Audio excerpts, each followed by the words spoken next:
Hello everyone, question number 1.137 आज इसका solution देखने जा रहे हैं।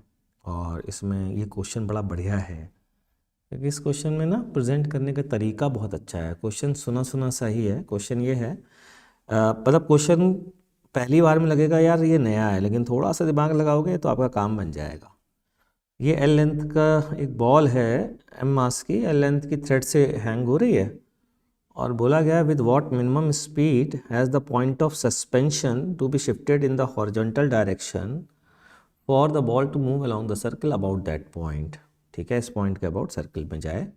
What will be the tension in the of the thread at the moment it will be passing through the horizontal position. तो एक काम करते हैं, हम मान लेते हैं पॉइंट ए को वी स्पीड से, वी वेलोसिटी से हॉरिजॉन्टल डायरेक्शन में ले जा रहे हैं। ठीक है, now in frame of A, in reference frame of A के फ्रेम में अगर हम जाएं तो हमें क्या दिखेगा बच्चों? पहली बात तो ये इनर्शियल होगा, तो फोर्स के जो आंसर आएंगे वो सही आएंगे। ठीक है, और फोर्स के जो आंसर आएंगे अगर सही आएंगे तो फिर तो मज़ा ही आ गया, ये हो गया फिक्स।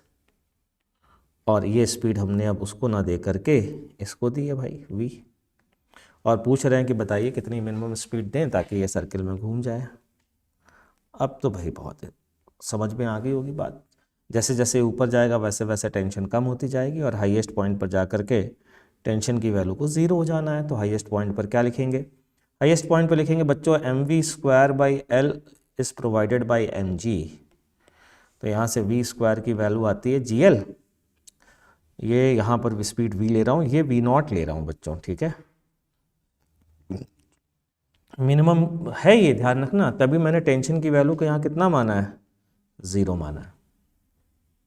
अब वर्क एनर्जी थ्योरम लगा देते हैं। नीचे half M V not square, potential energy नीचे जीरो ले लेते हैं। ठीक है, ऊपर आ जाएगी half M V square plus 2 M G L, ये वैल्यू डाल दी।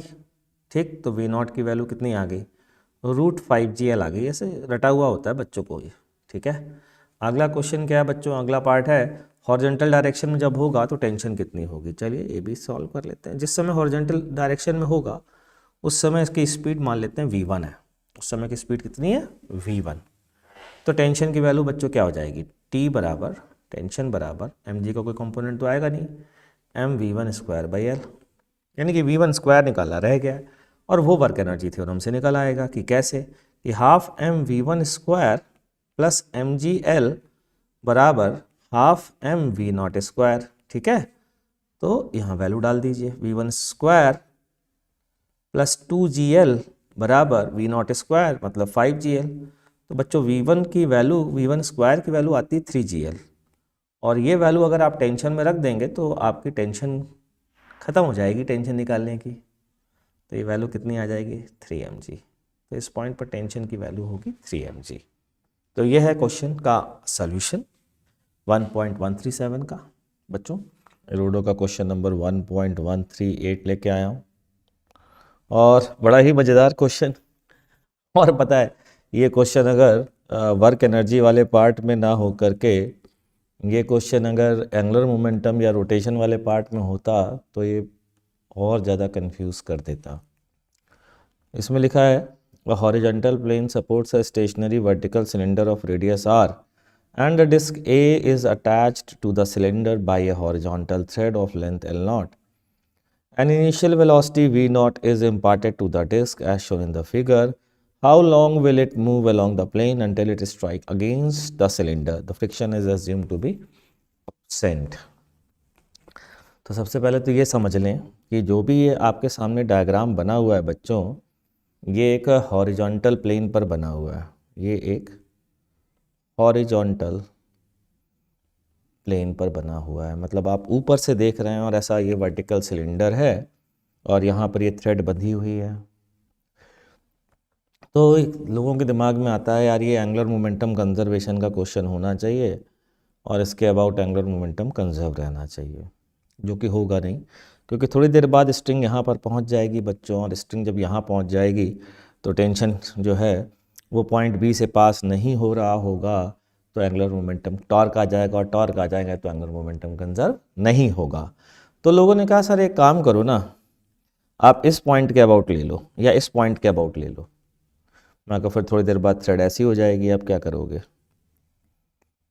कॉन्टिन्यूसली आप ऐसा कोई भी पॉइंट नहीं ले पाओगे जिसके अबाउट एंगुलर मोमेंटम कंजर्व रहे। तो क्या करें गुरु जी? तो देखें क्या करते हैं। सबसे पहली चीज़ ये बताइए कि स्ट्रिंग इनएक्सटेंसिबल है। सबसे पहली चीज़, स्ट्रिंग इज इनएक्सटेंसिबल। और अगर स्ट्रिंग इनएक्सटेंसिबल है बच्चों, तो ज़रा चेक करो क्या स्ट्रिंग टोटल वर्क कर पाएगी सिस्टम पर? टोटल वर्क अभी कर पाती है? नहीं कर पाती है। नहीं कर पाती है तो इस एंड पर टेंशन का वर्क ज़ीरो, तो इस एंड पर भी टेंशन का वर्क ज़ीरो। टेंशन का वर्क अगर ज़ीरो है बच्चों, तो वर्क एनर्जी थ्योरम के हिसाब से change in kinetic energy equals to work done by the all force on the particle, जो कि ज़ीरो है। और कोई फोर्स है नहीं, हॉरिजॉन्टल प्लेन पर है, तो ग्रेविटी का वर्क भी नहीं कहेंगे। इसका मतलब इसकी स्पीड कांस्टेंट रहेगी। यही सबसे इम्पॉर्टेंट क्लू है। तो how long will it move along the plane until it strikes against the cylinder? मतलब टाइम पूछा जा रहा है आपसे। तो एक काम करते हैं, मान लेते हैं ये तो रेड से बनाता हूँ। ये थीटा एंगल घूम चुका है, मतलब यहाँ पर वाइंड अप थीटा एंगल जो स्ट्रिंग है वो रैप हो चुकी है, बन चुकी है। ठीक है, तो अब स्ट्रिंग की लोकेशन ये आ गई होगी यहाँ पर, और ये एंगल भी बच्चों इनिशियल से थीटा होगा। ठीक, ये लेंथ होगी बच्चों L माइनस आर थीटा। कैसे? क्योंकि ये वाली जो लेंथ आपको दिख रही है ये आर्क लेंथ होगी, और arc length radius into angle के बराबर होती है। इतना ही स्ट्रिंग जो है इस पे बंध गई होगी, तो जो बची होगी वो L माइनस आर थीटा होगी। स्ट्रिंग की वेलोसिटी, पार्टिकल की वेलोसिटी स्ट्रिंग के परपेंडिकुलर और कांस्टेंट है। तो क्या मैं कह सकता हूँ ओमेगा यहाँ से निकाल सकता हूँ क्या? v परपेंडिकुलर अपॉन आर से। तो D theta by D T जिसको हम ओमेगा कहते हैं, अगर हम उसकी बात करें तो किसके बराबर होगा बच्चों? v naught upon L minus R theta. L ही है कि एल नॉट है? एल नॉट है, L not minus R theta. यहाँ से बच्चों डी थीटा मतलब ख़त्म ही हो गया क्वेश्चन अब तो। ये L not minus R theta equals to V not D T. ठीक है, और इधर आ जाएगा डी थीटा। इसको इंटीग्रेट कर देते हैं तो टाइम निकल आएगा। अब कहाँ से कहाँ तक इंटीग्रेट करें? तो जब ये पूरा का पूरा वाइंड अप हो जाएगा तो कितनी आर्क लेंथ वाइंड हो जाएगी? L not. तो कितना एंगल घूम जाएगा बोलो? मान लेते हैं वो एंगल अल्फ़ा है, तो अल्फ़ा की वैल्यू क्या हो जाएगी? एल नॉट अपॉन आर हो जाएगी कि नहीं हो जाएगी? तो टोटल एंगल कितना घूमा? जीरो से शुरू किया, एल नॉट बाई आर घूमा। ठीक, तो कितना आ गया जी?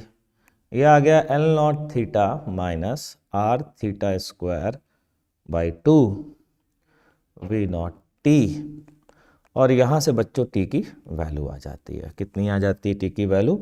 L not into L not by R minus R L not square upon 2r square. तो टाइम निकल के आता है बच्चों एल नॉट स्क्वायर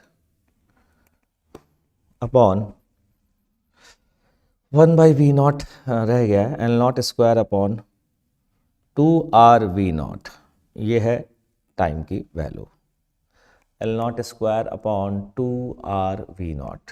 ठीक है बच्चों, तो इस तरीके से हमने ये टाइम कैलकुलेट कर लिया है जिस टाइम में पार्टिकल स्ट्राइक करेगा सिलेंडर पर। स्ट्राइक करने का मतलब पूरी की पूरी स्ट्रिंग रैप हो जाएगी। ठीक, कोई डाउट आता है तो कमेंट सेक्शन में ज़रूर लिखिएगा।